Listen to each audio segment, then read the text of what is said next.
Hey there YouTube, it's Erin here. Today is June 16th, 2011, and this is my week 14 post-op video. This is going to be a long one probably. I have a lot of things I need to talk about. This is actually week 10 or 11 through 14. You haven't seen me, really. I haven't done an update since I think it was the middle of May, so a good 4 weeks.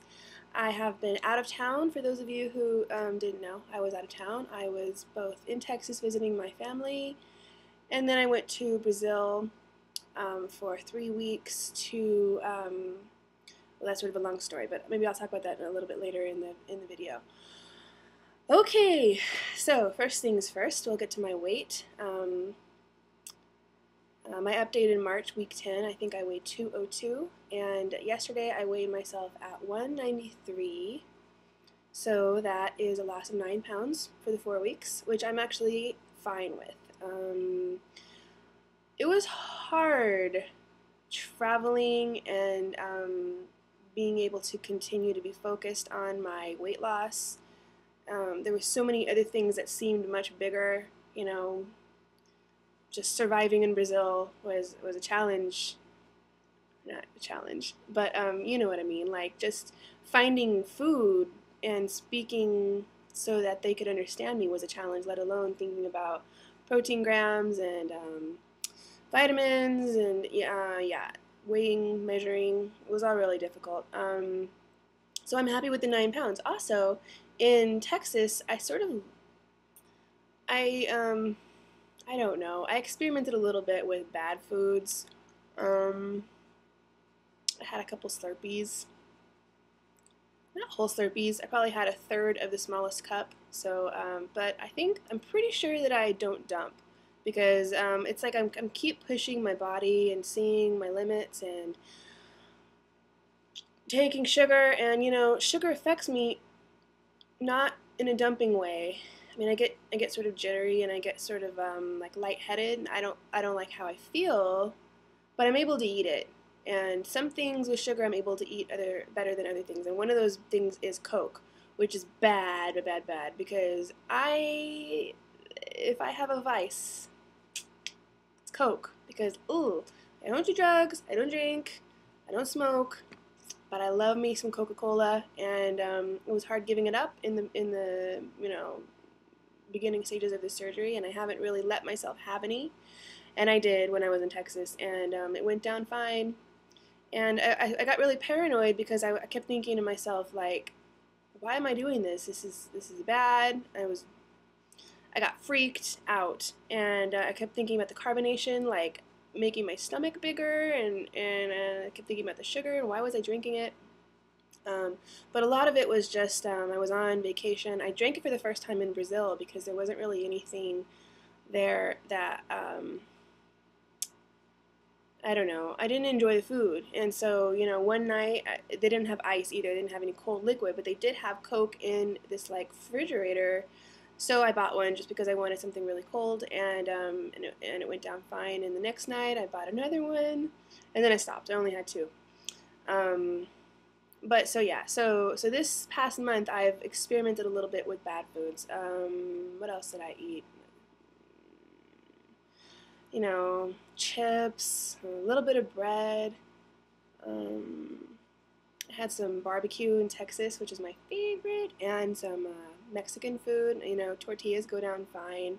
You know, I've been experimenting with carbs basically. And you know, they don't make me feel very good, so I don't like eating them. I can eat crackers, I can eat tortilla chips, okay, if I don't have that many and if I have them with salsa or something. But I don't really like eating any breads and anything thick at all. It just doesn't make me feel good, so that's not really a problem for me. The problem is the Coke and some other sugars. I've been starting to eat more. I bought some Teddy Grams. Teddy Grams go down really easily for me too. They're really not that high in sugar or fat, and they have no nutrition in them, so I don't know why I eat them, but I've been sort of starting to snack a little bit, and I need to nip that in the bud because that could be turned into a bad habit. Cheez-Its too. I've had a couple handfuls of Cheez-Its every now and then.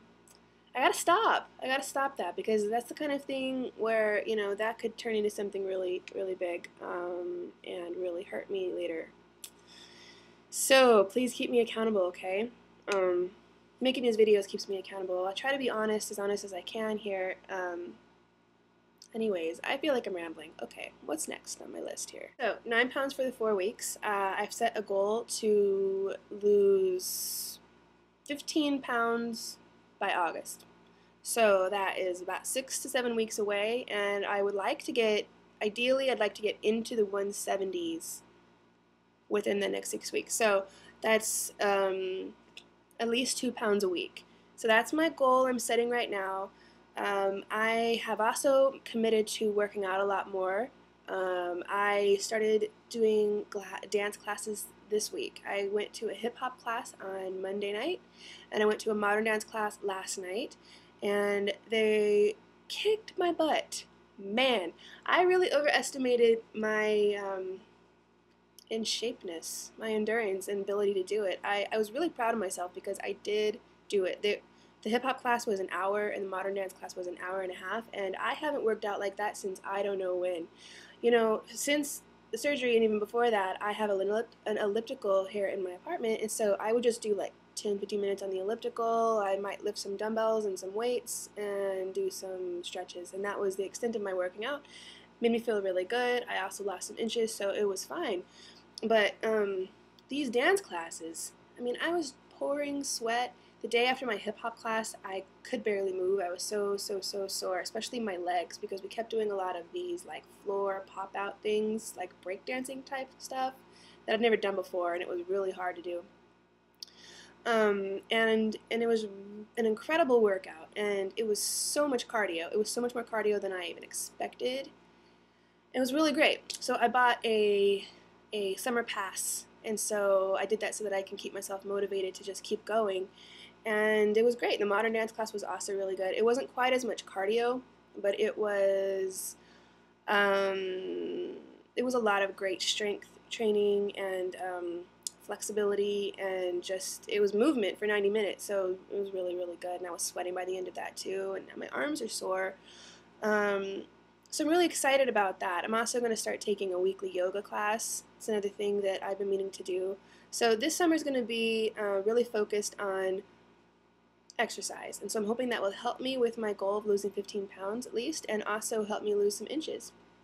Another thing I wanted to talk about was that I have been taking my measurements every single month since January actually, and I did them this month, and it's really starting to tell a difference. I mean, a lot. I mean, I'm officially in a size 14.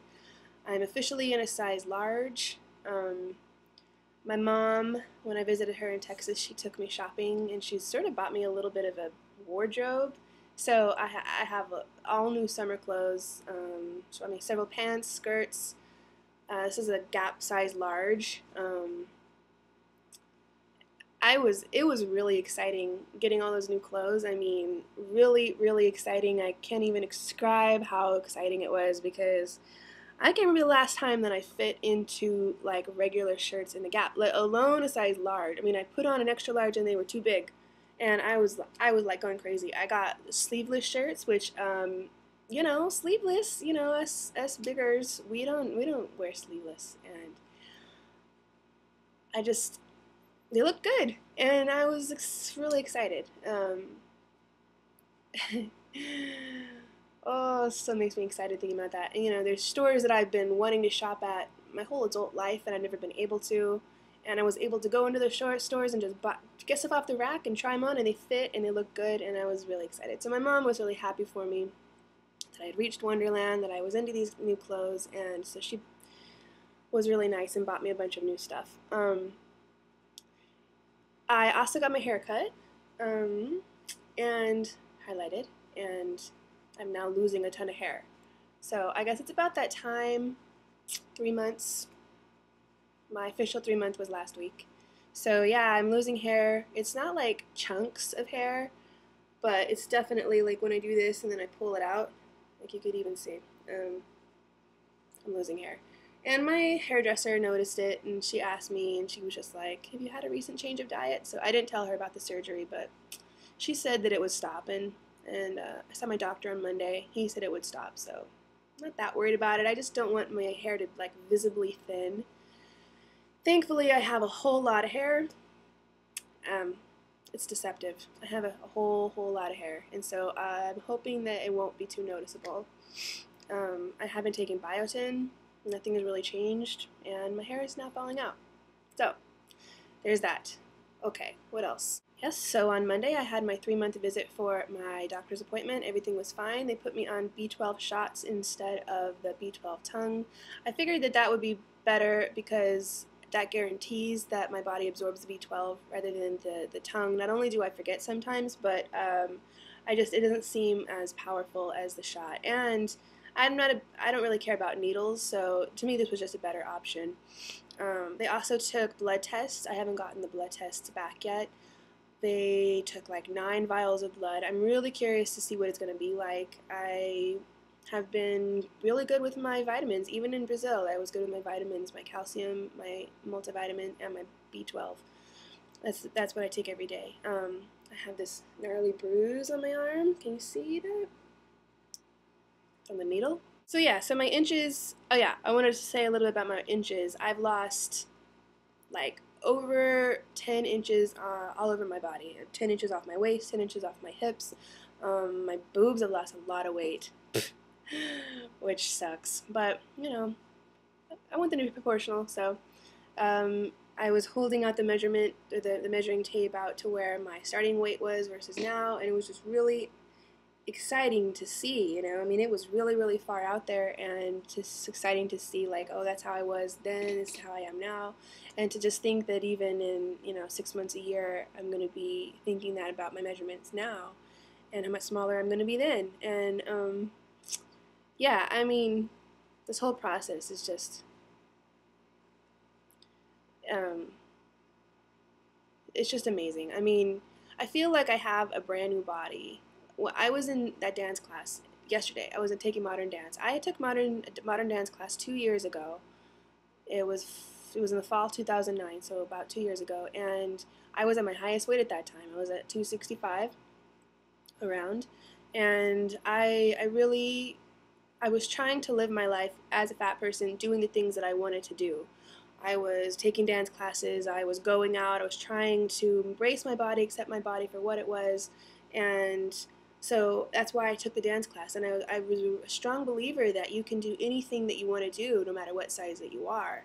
And so even though I was obese and had all that extra weight on me, I was determined to live my life how I wanted to live it, and that included taking modern dance.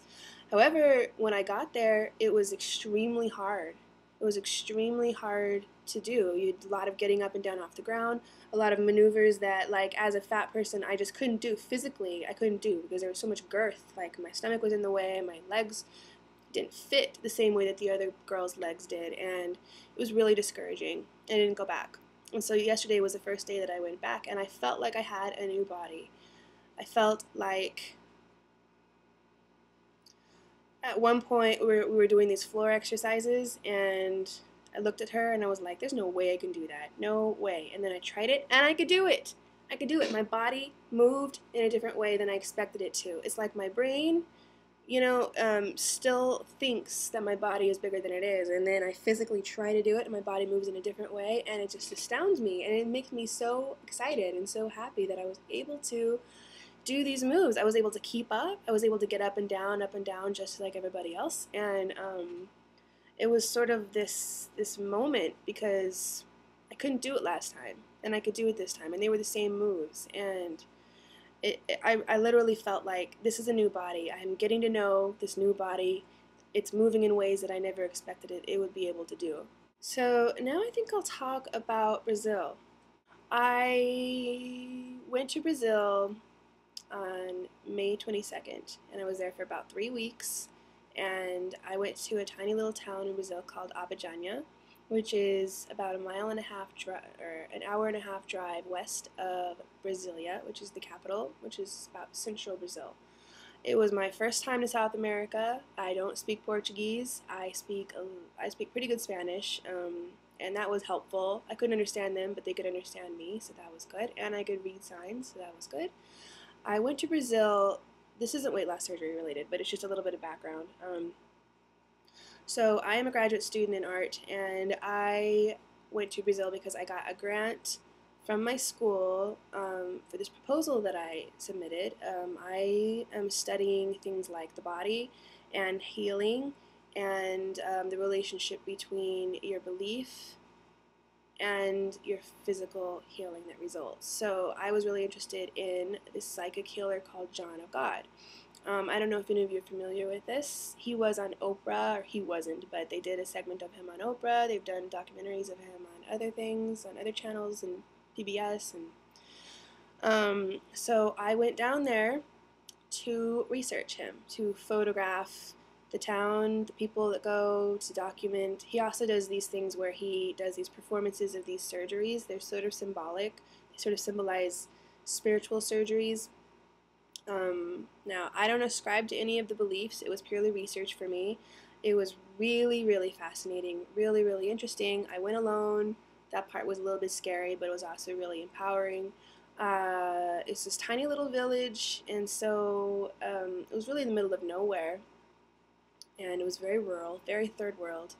It was an amazing experience. Very, very amazing. I mean, that's all I can really say. It's really hard to describe the sort of personal insights that you have when you travel like that.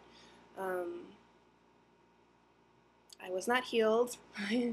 People go there in order to get healing. They have cancer, they have disabilities, and there were a lot of people there that were really sick.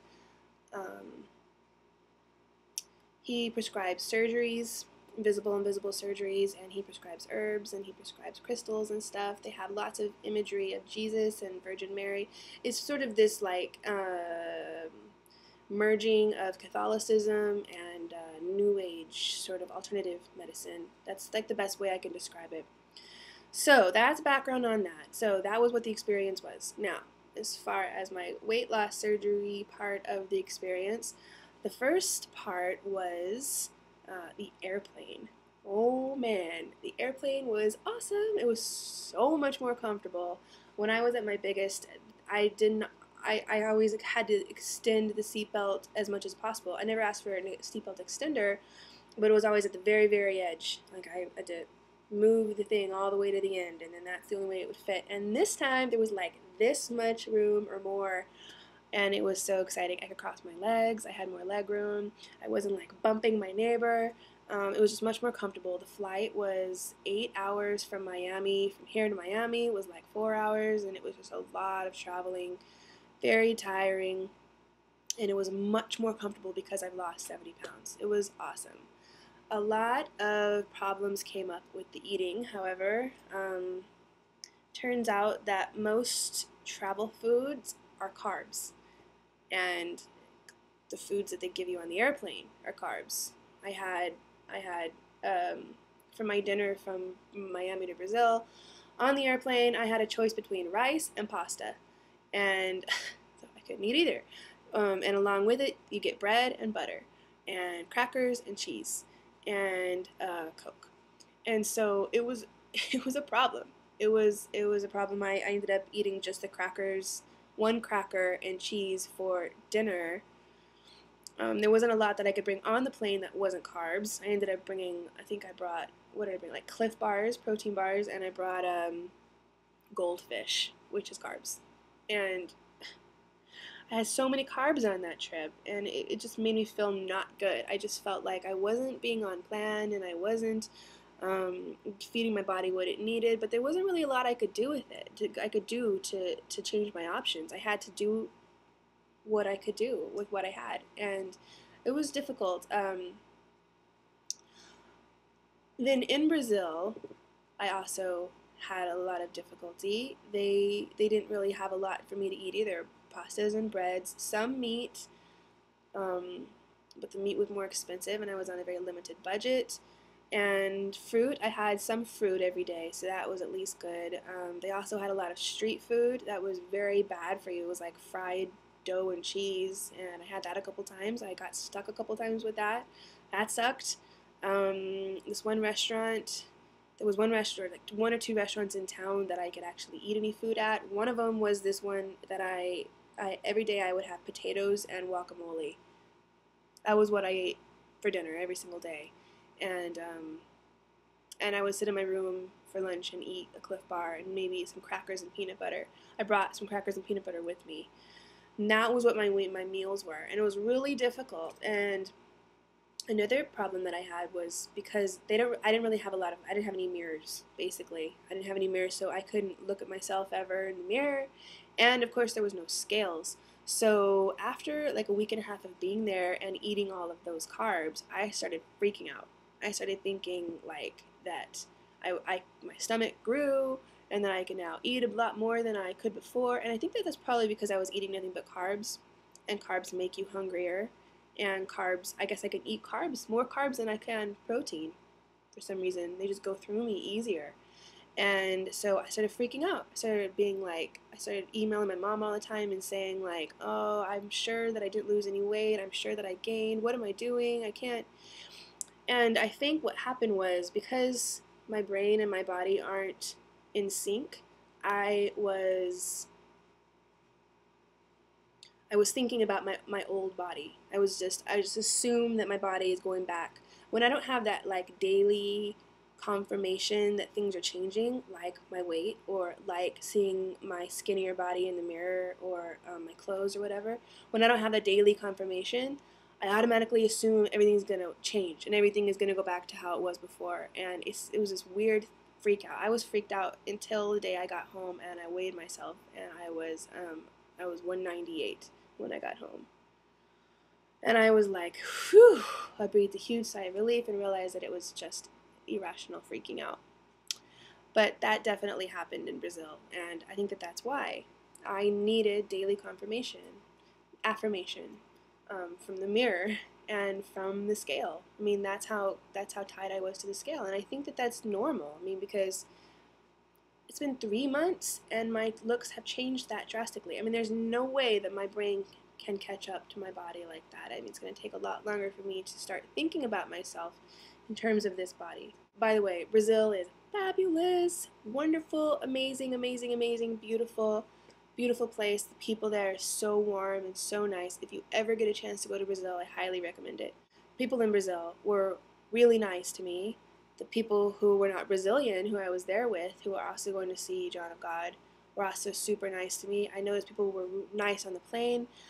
Basically, I've noticed that people are treating me differently. I mean, now that I'm no longer as big as I was, people are much nicer to me, and it's like an obvious change. It's a significant, noticeable thing that I've been experiencing, and I don't know how to feel about it. I don't know. It's certainly nice to have people be nice to me and to be noticed in ways that I wasn't noticed before. But it also makes me angry, of course. I'm sure you all can relate. Angry that they weren't that nice to me before. Okay, 23 minutes. That is the longest video I've ever made. I don't think I have anything else to talk about. I think I'll include a couple of pictures of Brazil just for you all to kind of have a look at what it was like there. If you've watched up until this point, thank you so much. I can't believe you actually wanted to listen to me talk this long. Thank you for watching. I hope everybody is doing really, really great. I'm going to be back on schedule with my weekly updates from now on. I'm also going to catch up on watching everybody's videos that I've missed. Yeah, so thanks for watching. Talk to you all later. Bye.